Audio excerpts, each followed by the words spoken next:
दोस्तों, हर व्यक्ति जीवन में फाइनेंशियल फ्रीडम चाहता है। वो चाहता है मेरा वर्तमान के साथ साथ भविष्य भी सुरक्षित हो, मुझे किसी भी तरह की दिक्कत अपने फ्यूचर में ना हो, मेरे बच्चों की पढ़ाई भी अच्छे से हो, मैं रिटायरमेंट के बाद भी सुख से आराम से रह सकूं और मेरे वर्तमान के अंदर भी किसी तरह की मुझे समस्या ना हो। इसलिए वो चाहता है मेरा वर्तमान और भविष्य के अंदर फाइनेंशियल फ्रीडम मुझे मिले। दोस्तों, ये किस तरह से मिल सकती है, आज के वीडियो में हम यही जानने का प्रयास करेंगे।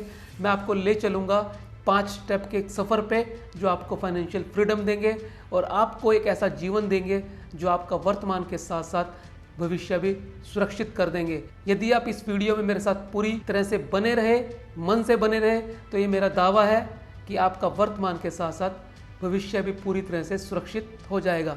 पहला स्टेप, इमरजेंसी फंड। जी हाँ दोस्तों, अगले क्षण का कुछ पता नहीं है क्या हो जाए, और आजकल जिस तरह से महामारियों का दौर चल रहा है, अगले क्षण का कुछ पता नहीं कि वो क्या दिखाने वाला है। इसलिए हर व्यक्ति को अपना एक इमरजेंसी फंड बनाना चाहिए। इमरजेंसी फंड का अर्थ ये है कि जब आपको आवश्यकता हो तभी आप उसमें से पैसा निकालें। जब आपके पास कोई इमरजेंसी आए, कोई मुसीबत आए, तभी उस पैसे का इस्तेमाल करें, वरना उसे एज इट इज़ पड़ा रहने दें, उसे बिल्कुल ना छेड़ें। ये इमरजेंसी फंड होता है। बहुत से लोग इस बात का प्रश्न करते हैं कि इमरजेंसी फंड कितना हो। दोस्तों, एक रिसर्च के अनुसार आपका इमरजेंसी फंड आपकी 3 महीने की कमाई अवश्य होनी चाहिए। यदि आप 1 महीने में 20,000 रुपये कमाते हैं तो आपका इमरजेंसी फंड कम से कम 60,000 रुपये का होना चाहिए। ये इमरजेंसी फंड आपको सिर्फ और सिर्फ तभी यूज़ करना है जब इसकी आवश्यकता आन पड़े। दोस्तों, फाइनेंशियल फ्रीडम का दूसरा स्टेप है स्टार्ट पेइंग डेट। जी हाँ दोस्तों, हर व्यक्ति चाहता है कि उसका वर्तमान अच्छा गुजरे। इसके लिए कई बार वो अपनी आय के साधन नहीं देखता, अपनी इनकम नहीं देखता और अंधाधुंध खर्च किया जाता है। लोन लेकर भी खर्च किया जाता है, क्रेडिट कार्ड इस्तेमाल करके भी खर्च किया जाता है। हमारे यहाँ पर एक ऋषि हुए हैं जिन्होंने एक दर्शन दिया था, चारवाक दर्शन। उसके अनुसार ऋण कृत्वा घृत पिबेत, यानी ऋण करके भी घी पीने की फिलॉसफी। दोस्तों, इसका अर्थ ये है कि यदि हमें अपने मज़े लेने के लिए, अपने जीवन के अंदर भरपूर आनंद के लिए ऋण लेकर भी घी पीना पड़े या ऋण लेकर भी अपनी ज़िंदगी में आनंद पैदा करना पड़े तो कर दो दोस्तों। लेकिन ये फिलॉसफी, ये दर्शन बिल्कुल ठीक नहीं है। कारण ये है कि जैसा आप अपने लिए अभी करोगे वैसा आपको अपने लिए भविष्य में भुगतना भी पड़ेगा। इसलिए ऐसा कोई भी काम ना करो कि आपका वर्तमान बनाने के चक्कर में भविष्य खराब हो जाए। आप अपनी चादर जितने ही पैर पसारो उससे बाहर बिल्कुल मत जाओ, बल्कि आपने जो ऋण लिए हैं धीरे धीरे उन ऋणों को चुकाने का काम करो। पहले छोटे डेट को चुकाओ, फिर मीडियम को, फिर बड़े को। जब धीरे धीरे आप अपने ऋण को कम करना शुरू करेंगे, उसे उतारना शुरू करेंगे, अपने कर्ज मुक्ति में लगेंगे, तो आपका जीवन आनंदित होता जाएगा। क्योंकि एक अच्छे भविष्य के लिए आपको ऋण मुक्त होना आवश्यक है। बिना ऋण मुक्त हुए कभी भी अच्छा भविष्य नहीं बन सकता, इसकी आप कल्पना भी मत कीजिए। दोस्तों, फाइनेंशियल फ्रीडम का तीसरा स्टेप है प्लान फॉर रिटायरमेंट। जी हाँ दोस्तों, जब आदमी की आंखें काम करना बंद कर देती हैं, जब आदमी के घुटने जवाब दे जाते हैं, जब मुंह में दांत और पेट में आंत नहीं रहती, यानी हमारा हाजमा भी खराब हो जाता है और शरीर के अंदर बीमारियां लग जाती हैं, बच्चे जब नहीं पूछते, उस उम्र के अंदर हमें सबसे ज़्यादा पैसों की आवश्यकता होती है। आप किसके भरोसे रहेंगे? यदि बच्चों ने आपकी सेवा नहीं की, समाज में आप दुत्कार दिए गए, तो आप किससे सहायता मांगेंगे? इसलिए भगवान भी कहते हैं कि अपनी सहायता आदमी को खुद ही करनी पड़ती है। सबसे पहला कदम अपने लिए उठाना ही आपकी जिम्मेदारी है। तो इसलिए तीसरा स्टेप फाइनेंशियल फ्रीडम का यही है कि आप रिटायरमेंट के लिए अभी से प्लान करें। आप अपनी इनकम का 10 से 15% अभी से जोड़ना शुरू कीजिए और एक फंड रिटायरमेंट का भी बना दीजिए, ताकि जब 60, 65, 70 साल में आपके शरीर के अंदर गुंजाइश नहीं होगी, तब आपको जो पैसे की आवश्यकता पड़ेगी वो वहाँ से आपके पास आएगा। तो आज से ही रिटायरमेंट प्लान शुरू करना है। दोस्तों, फाइनेंशियल फ्रीडम का चौथा स्टेप है चिल्ड्रंस कॉलेज फंड।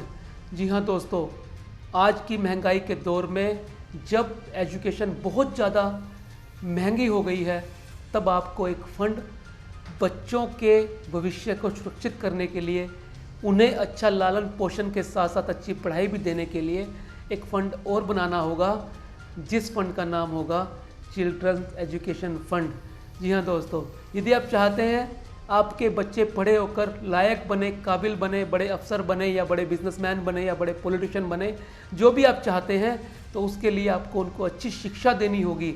बिना शिक्षा दिए उन्हें अच्छा बनाना, लायक बनाना, समाज में वो अपना एक मुकाम बना सकें, इस काबिल बनाना आसान नहीं है। और अच्छी शिक्षा के लिए आपको अच्छा पैसा खर्च करना पड़ेगा। दोस्तों, इसके लिए आज से आपको निवेश शुरू करना है और एक अलग से फंड बनाना है, ताकि भविष्य में जब वो कॉलेज में जाएं और अच्छे कॉलेज की डिमांड के हिसाब से आपको उन्हें अच्छी शिक्षा देनी हो, तब आपको परेशानी ना हो पैसों की, तो उसके लिए वो फंड काम आएगा। तो चौथा स्टेप ध्यान रखिए, अपने बच्चों के लिए, उनकी शिक्षा के लिए आपको एक फंड बनाना है। दोस्तों, सबसे अंतिम और पांचवा स्टेप है बिल्ड वेल्थ। जी हाँ दोस्तों, ये बहुत इंपॉर्टेंट स्टेप है। जब आप अपने कर्जे से मुक्त हो गए, जब सारे डेट फ्री हो गए, जब आप अपने बच्चों के दायित्वों से मुक्त हो गए, जब किसी तरह की आपके ऊपर जिम्मेदारी नहीं रही, जब आपने अपना मकान भी बना लिया, जब आपने अपने आप को सिक्योर कर लिया, अपने भविष्य को भी सिक्योर कर लिया, रिटायरमेंट प्लान भी बना लिया, तब बारी है वेल्दी बनने की, धनवान बनने की, धनाढ्य बनने की। और उसका सिर्फ एक ही तरीका है कि जो भी आपके पास सेविंग हो, जो भी पैसा आपके पास बचा हो, उसे आप इन्वेस्ट करिए, उसे आप किसी ऐसी जगह पे लगाइए कि आपका पैसा ही आपको कमाई देनी शुरू कर दे, जैसे म्यूचुअल फंड्स या फिर रियल एस्टेट्स या फिर अन्य ऐसे तरीके। जी हाँ दोस्तों, आज के समय में ऐसे बहुत से तरीके उपलब्ध हैं कि आपका पैसा ही आपके लिए कमाई करे, वो आपके लिए काम करे। जी हाँ दोस्तों, सबसे अच्छा तरीका यही है कि आप अच्छी जगह सोच समझकर या किसी कंसल्टेंट की राय लेकर इन्वेस्ट करना शुरू कीजिए और वेल्दी बनिए। दोस्तों, ये थे वो 5 तरीके जिससे आप फाइनेंशियल फ्रीडम प्राप्त कर सकते हैं और अपने वर्तमान के साथ साथ अपने भविष्य को भी सिक्योर, आनंदित और बढ़िया कर सकते हैं। ये सारी बातें हमने जिस पुस्तक से ली हैं उसका नाम है टोटल मनी टेकओवर, और ये लिखी है दवे रामसे ने 2003 में, जिसकी करोड़ों कॉपियाँ बिक चुकी हैं। बहुत ही शानदार किताब है।